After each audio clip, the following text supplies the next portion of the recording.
Selah. Lo, thy light has come, and thy light is expanded in the world.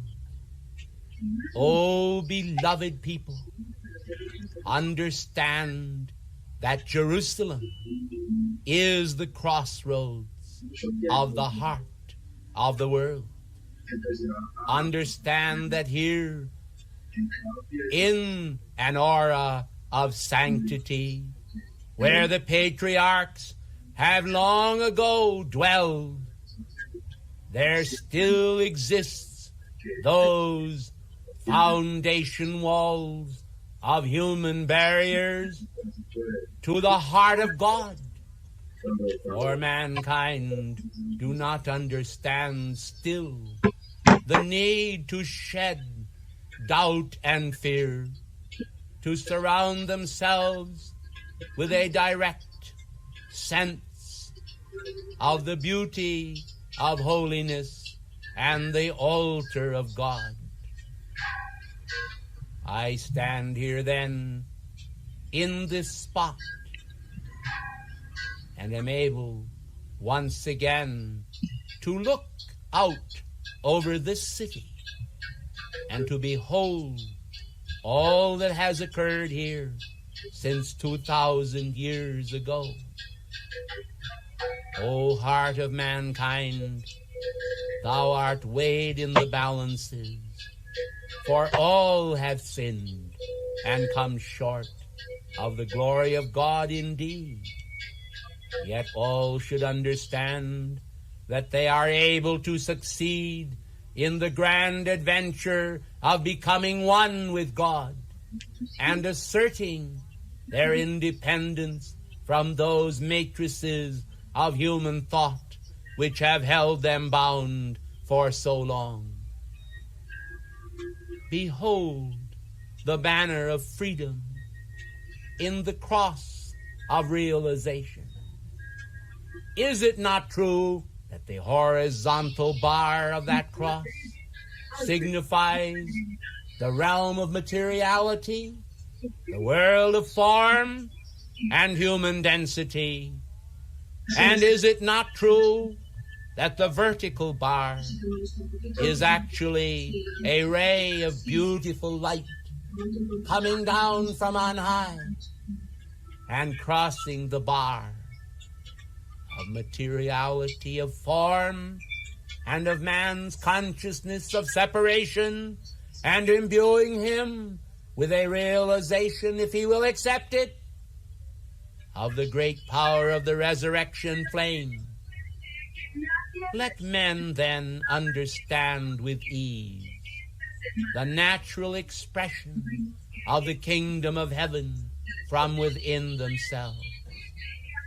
For there beauty flourishes in the heart, when the heart is free from fear and doubt and those negative matrices of thought and feeling which create darkness upon the screen of the mind and cause mankind to be blind to the great descending light of 10,000 suns, which light expresses itself in all who will give themselves to the Holy Spirit in the fullness of that commitment unto God, which places the life plan and unfoldment of their identity in His hands, knowing that as He cares for the birds of the air, so will He indeed care for all. For the Spirit of His majesty is humble, beating life into all hearts, that life should not only move the elements of their being and the screen of their thoughts and mind, of their feelings, into better realms, but also should shew forth mercy unto those who fear Him, unto all generations, that they may understand that born out of that reverence that is the fear of God becomes the fear as love. Do you understand then why the statement was made? Perfect love casts out all fear. And yet man should understand that fear which has torment is not referred to when I speak of the fear of the Lord. For the fear of the Lord is different than those human fears and doubts which mankind are from time to time embroiled in. Let all men that hear my voice, that are my sheep, understand the perfection of the law. The law is not blind. The law has never been blind, nor never will be. For the law is one aspect of divinity. It is the ensoulment of mankind by the light of the Holy Spirit, as it manifests upon the screen of the mind of the individual, reflecting there those hieroglyphs of divine identity that codify man's conduct and relationship with other parts of life. Mankind, by their cruelty, often alienate from themselves their own contact with the divinity and life that beats their heart.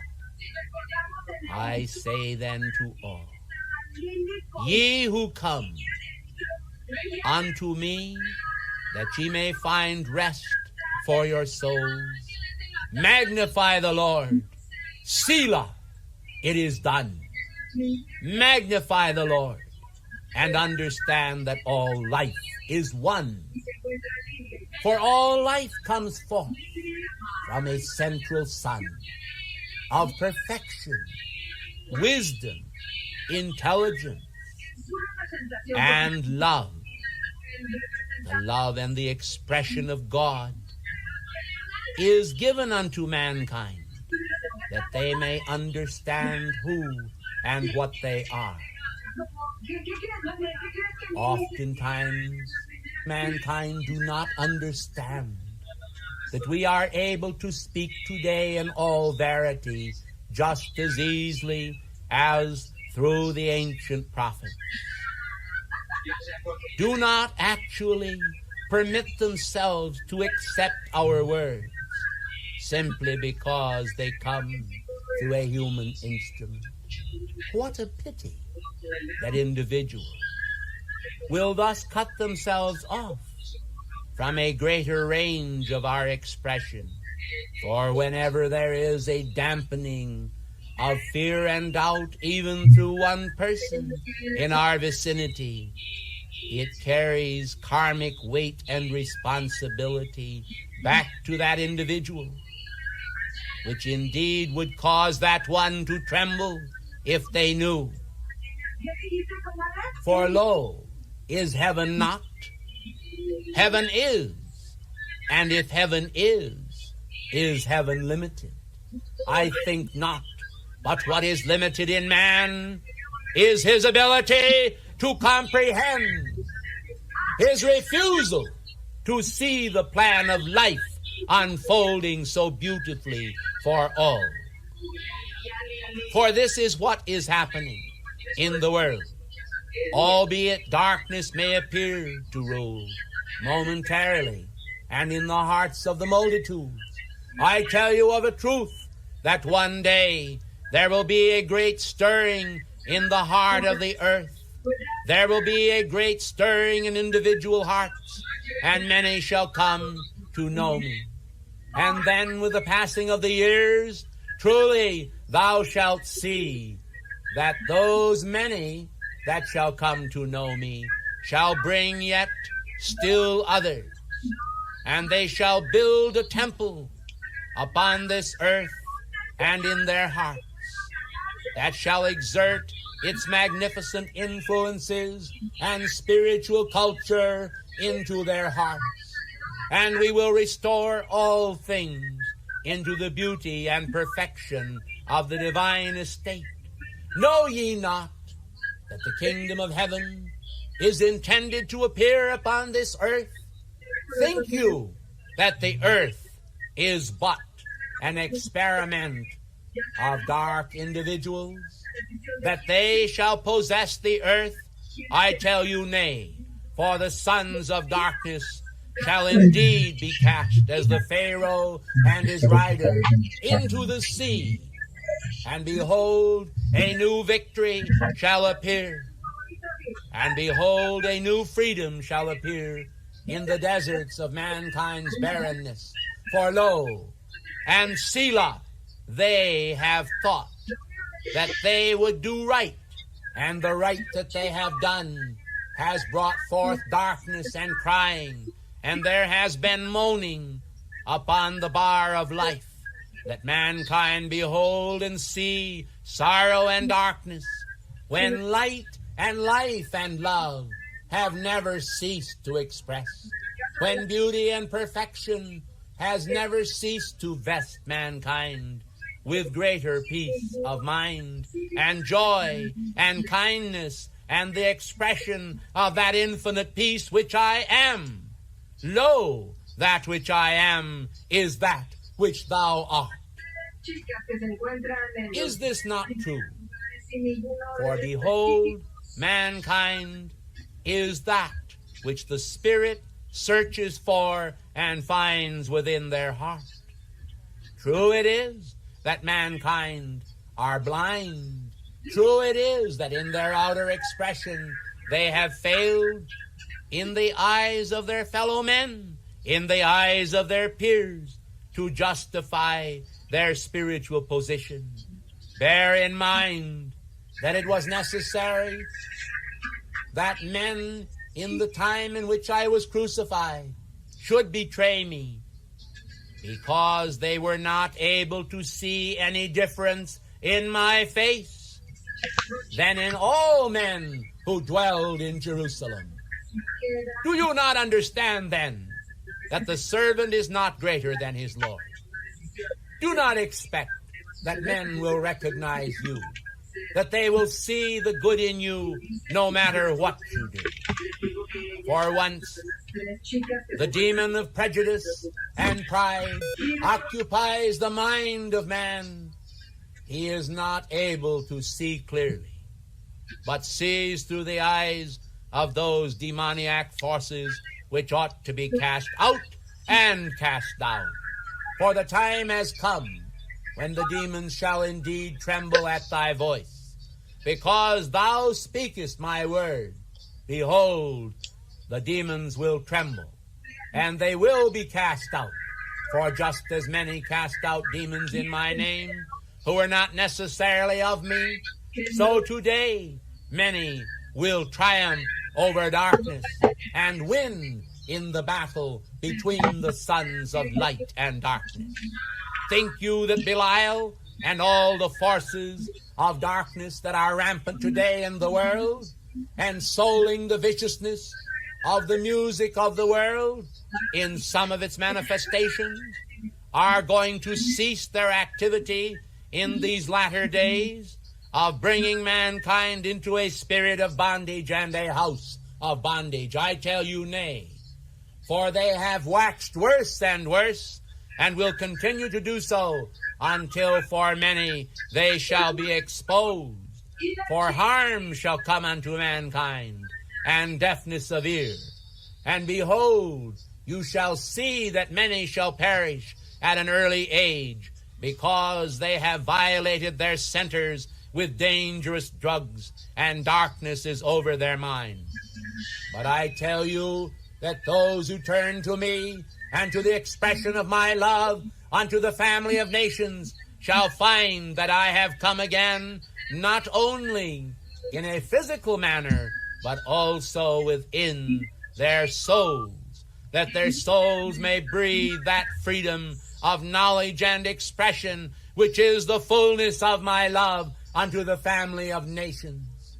Unless this be so, unless light expand its nature, unless mankind feel this sense of freedom and this reality, they will find little in life to amuse them except the renewal of their worldly vibrations in those little temporary episodes of pleasure which give them temporary happiness.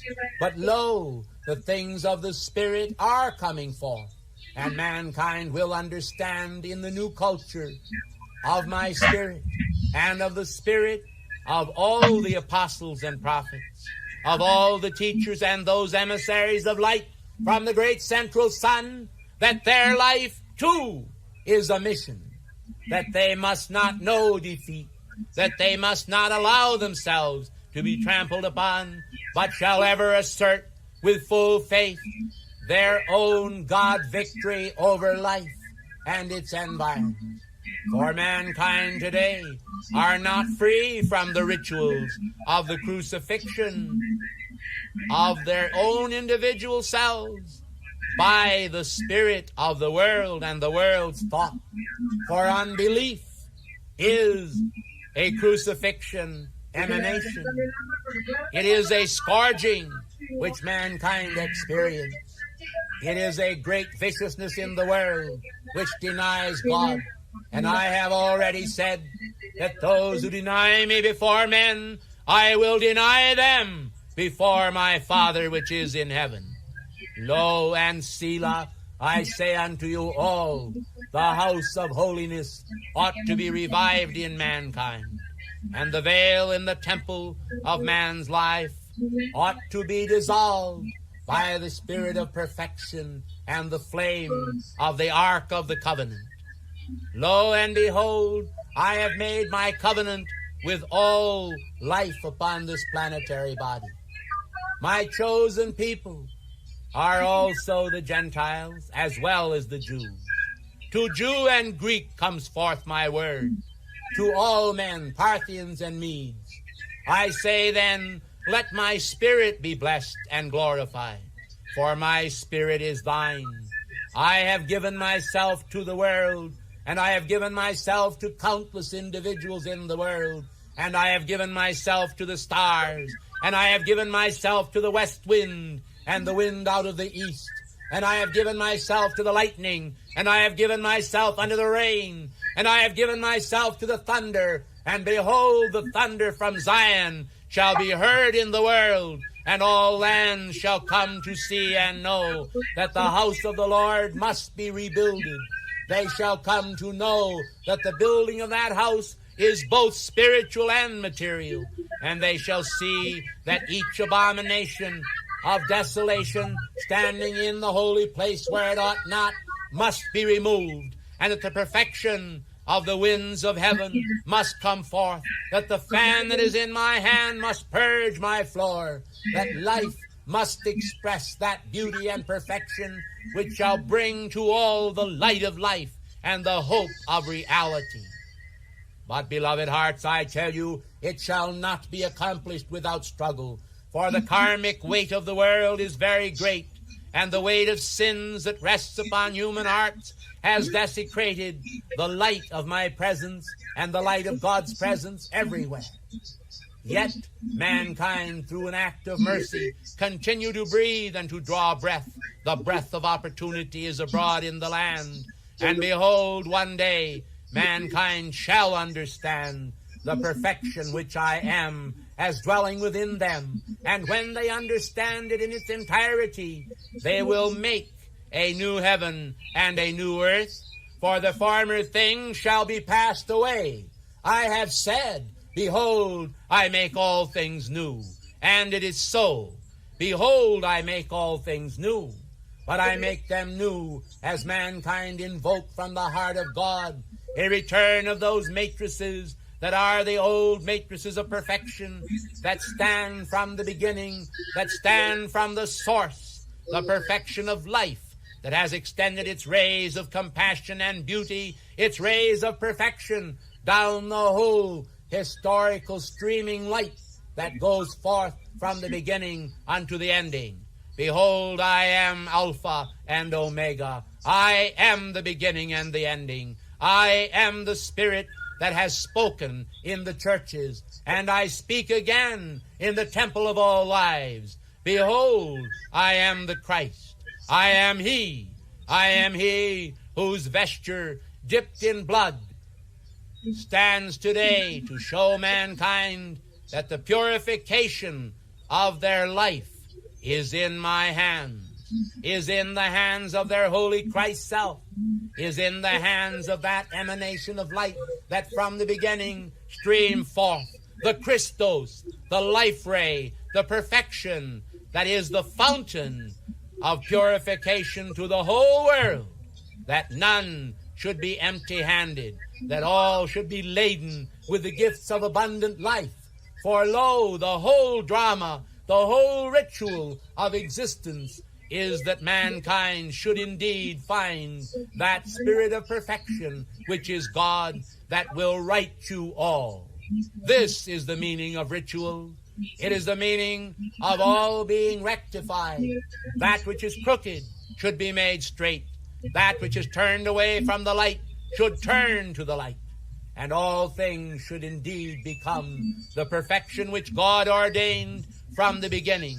I am the light of the world, and the light that I am is thy light, even as it is the light of God that never fails. Lo, I am with you always, even unto the end of the age.